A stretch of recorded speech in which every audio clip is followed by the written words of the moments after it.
Olá, queridos alunos. Então, estou aqui em plena pandemia, né, para passar um pouco de conhecimento de história para vocês, né. O objetivo, então, é que a gente tenha alguma interação através desses vídeos, por isso que eu tomei coragem e aqui estou eu no YouTube passando isso para vocês.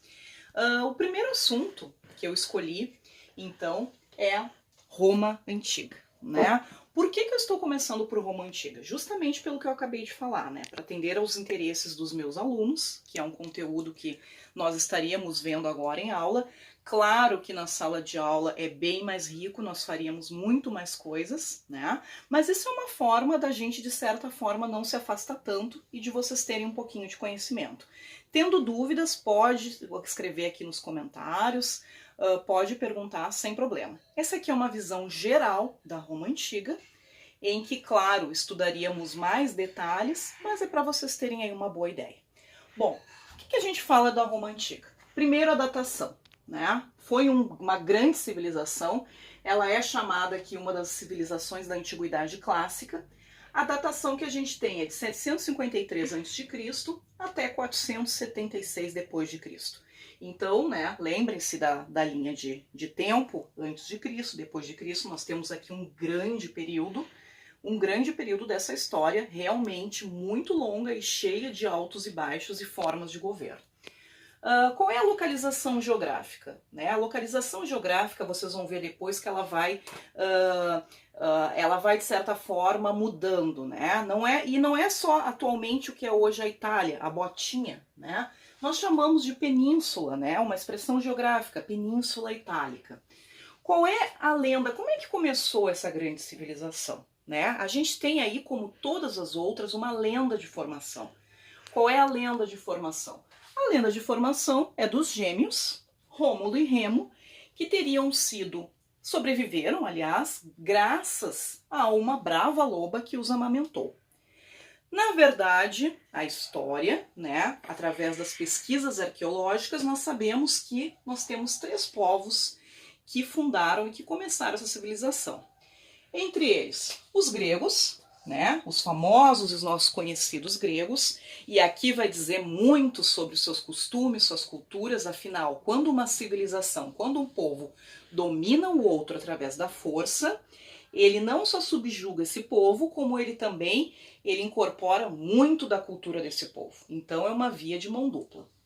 Os etruscos e os latinos. Aqui vem também a questão do idioma, o latim. Ao longo de toda essa história da Roma Antiga, né, os historiadores dividiram entre 3 períodos.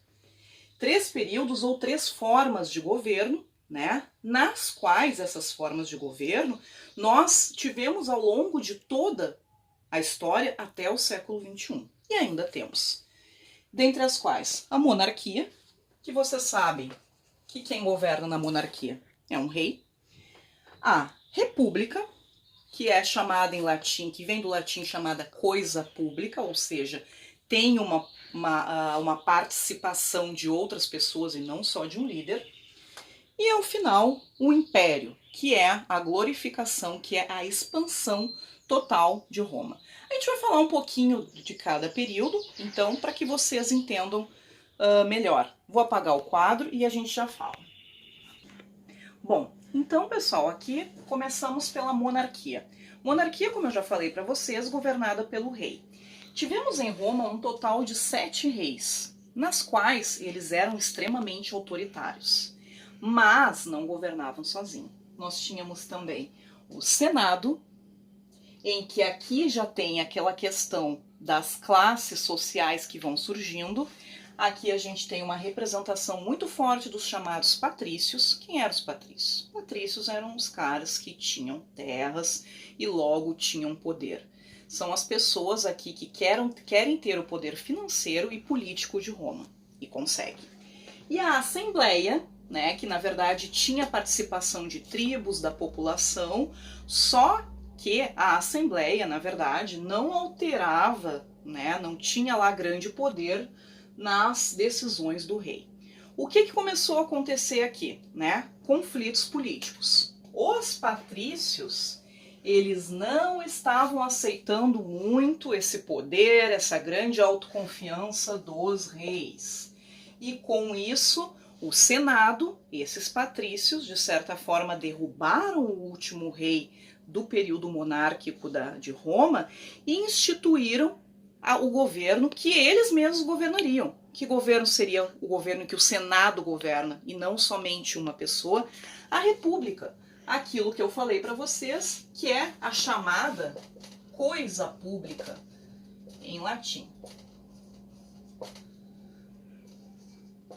Bom, o Senado, então, é ele que vai impor essa república. É ele que, de certa forma, vai ter o domínio político de Roma. Coloquei a datação para vocês aqui, 509 a 27 a.C. Nós ainda estamos, então, no período AC, né, no período de Cristo. E aí, como é que se divide essa república? Como é que é esse poder?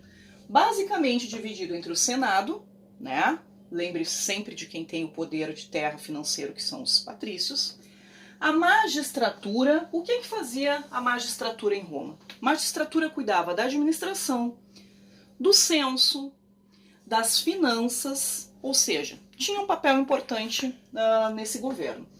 E a Assembleia, o que a Assembleia vai fazer? A Assembleia vai, de certa forma, escolher quem são esses magistrados, quem é que vai trabalhar aqui. Ah, mas quem é que faz essa escolha? Né? Quem eles escolhem? Eles escolhem, de novo, eles aqui, os patrícios, né? Vocês podem ver que ao longo da história, e não só na antiguidade, né, essas pessoas que têm bens, essas pessoas que, de certa forma, têm um poder financeiro, continuam no poder. Continuam no poder. Mas o povo também tem muito poder, que é o que eu vou mostrar para vocês a seguir.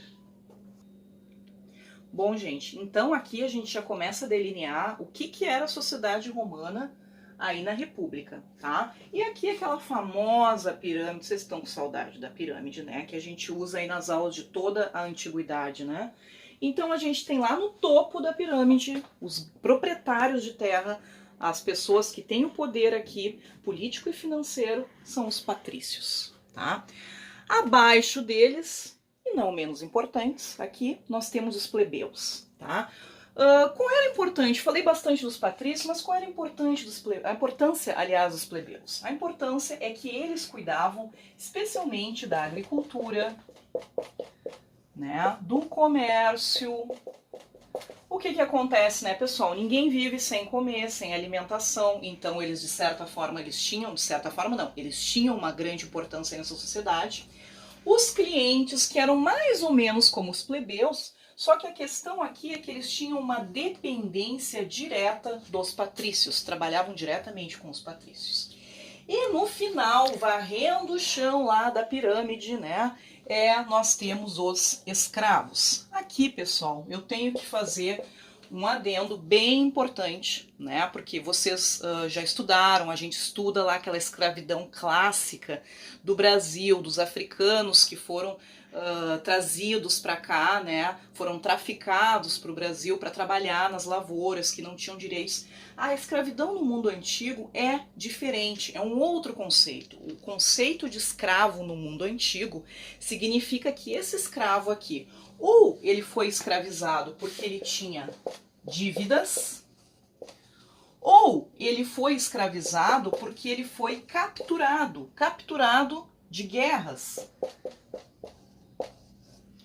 Então, já falei para vocês que qual é o povo da antiguidade que dominava? Aquele povo que era o mais forte, que tinha a base militar mais forte. Então aí quando ele dominava um outro povo, além de dominar a região, ele também escravizava lá os seus habitantes. Então prestem bem atenção que é bem diferente esse conceito. Bom, pessoal, falei para vocês que os plebeus tinham aí uma grande importância, né? E aí, com isso, nós tivemos conflitos e guerras civis entre essas duas classes aqui, que são os plebeus, representado basicamente, se a gente fosse falar hoje, pelo povo, e os patrícios, que são os grandes proprietários de terra, né?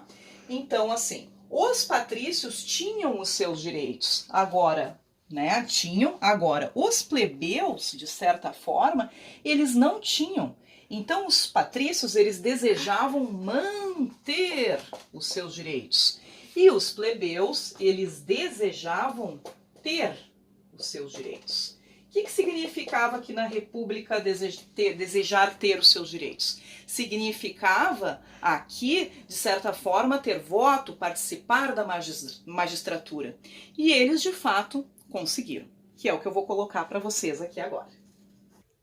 Bom, pessoal, então ainda dentro dessa questão da sociedade, né, eu estava dizendo para vocês que os plebeus, de certa forma, exigiam seus direitos, afinal, eles tinham uma grande importância nessa sociedade e eles conseguiram. Entre eles, eu tenho algumas leis aqui que foram instituídas, tá? Como, por exemplo, o tribuno da plebe, né, em que os plebeus poderiam participar aí das magistraturas, né? Nós temos aí a lei das 12 tábuas e também nós temos aí a lei da Canuleia, que permitia o casamento entre patrícios e plebeus, que foi uma coisa realmente inédita até então. Bom, aí parecia que a política estava mais ou menos organizada, então é hora de começar o quê? Buscar novos territórios, que é o que a gente chama então da expansão do território romano. Como é que começou isso de certa forma?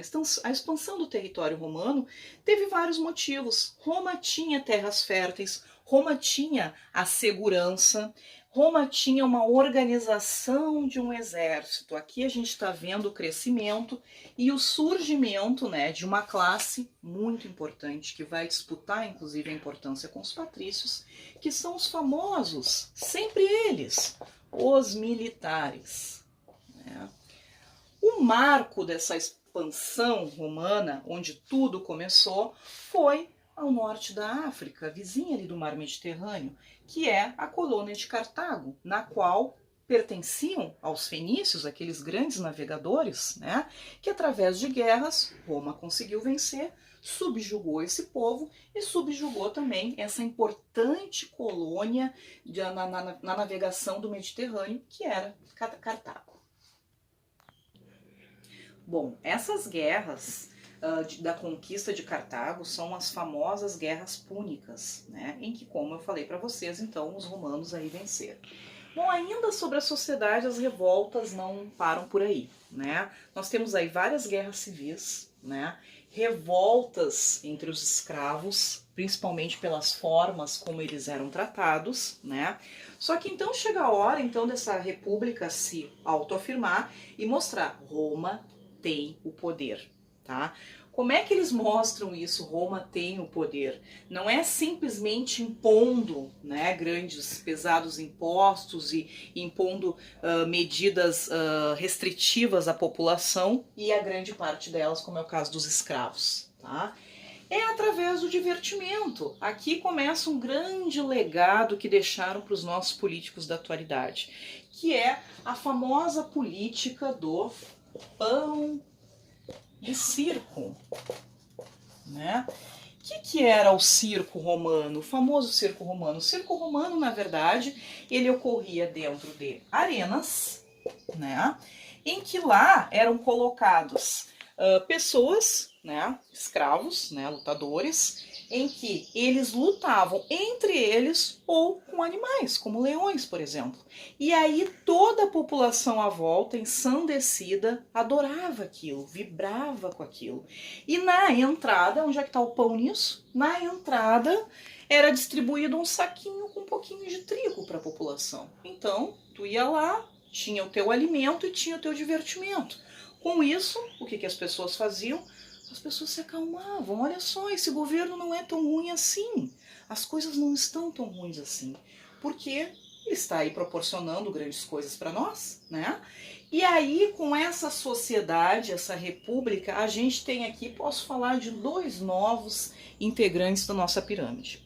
Primeiro, os comerciantes. Por quê? Porque os comerciantes passaram a ganhar muito dinheiro nesse contexto todo. E os militares, uma organização muito forte, especialmente devido à questão da expansão romana, em que eles vão fazer o papel de protetores aí das fronteiras, certo? Então, já vou mostrar para vocês como é que isso funciona. Bom, então aqui a gente começa, lembra que eu falei para vocês então dos militares? Então aqui começa os triunviratos. Tri, exatamente, vem de três, né? Governo de três pessoas. E nós temos aqui então, dentro ainda da República, o primeiro triunvirato, que nós temos o governo aqui de três líderes muito importantes, muito influentes, que foi o Pompeu, o César e o Crasso, né? O que acontece? Crasso acaba morrendo,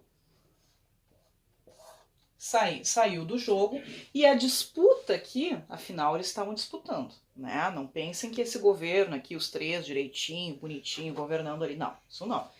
A disputa ficou entre Pompeu e César, né? Em que César vence a disputa política e ele se torna, então, ele recebe um cargo muito importante, em um cargo de governo único, porque ele se torna cônsul, censor e sacerdote, ou seja, está dominando toda a política romana.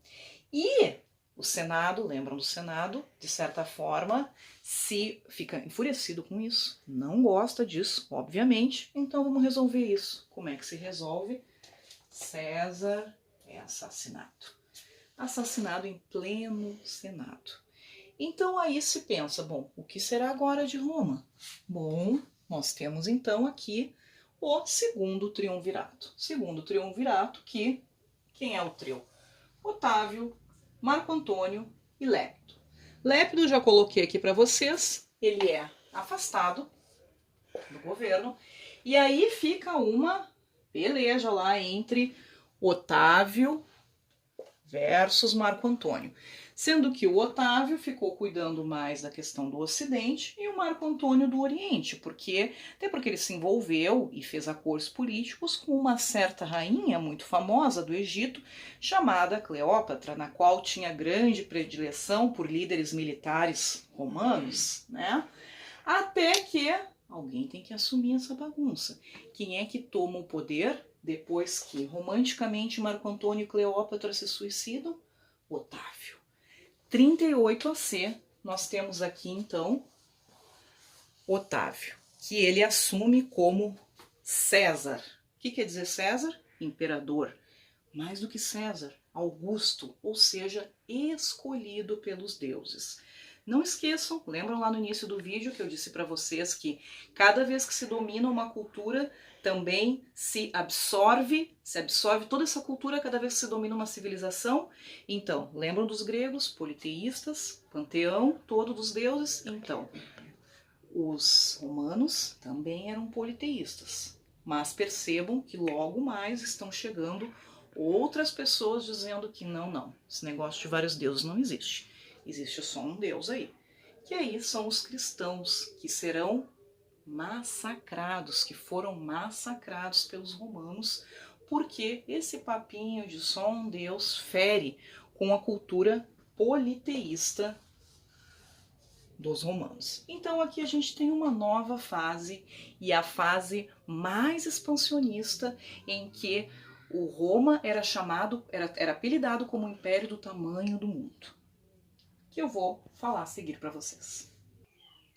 Bom, então chegamos nesse grande e importante período que é o Império, que está aqui a datação para vocês, né, de 27 AC até 476 depois de Cristo, né? Então o que a gente tem? O que caracteriza um império? Quem governa o império? É o imperador, e o que caracteriza é a concentração de poderes na mão dele, né? E a gente tem aqui o grande imperador, que eu falei para vocês, que foi o vencedor daquela disputa toda lá do segundo triunvirato, o Otávio Augusto. O Otávio Augusto foi um imperador em que representou aí o auge de Roma, né? O grande auge, ou seja, ele fez muitas reformas, ele organizou aquele grande império que a gente tinha notícia. Bom, além das reformas, ele instituiu a famosa Pax Romana. Como assim Pax Romana? Foi um período em que os exércitos, de certa forma, as guerras se acalmaram, as questões militares entraram em um certo consenso, né? O que não estava calmo lá em Roma era a questão que eu já comentei com vocês da perseguição aos cristãos, né? que eles eram literalmente jogados aos leões, né? Afinal, como eu também já comentei, lembre-se, os romanos eram politeístas. E aqui a gente está falando de uma religião monoteísta, ou seja, que acreditava em um só Deus, que falava sobre a questão da bondade entre as pessoas, até aqui, né? E isso não combinava muito com as políticas agressivas de Roma, né? Então por isso aconteceu essa perseguição toda. E aí eu atento para você sobre duas leis muito importantes que aconteceram aí na questão do cristianismo, né? Em 313, já depois de Cristo, nós temos então o Édito de Milão. O que foi o Édito de Milão? Foi, na verdade, uma lei em que proibia a perseguição aos cristãos. Então é a liberdade de culto. Poderia sim cultuar o Deus deles, não tinha problema. Tá?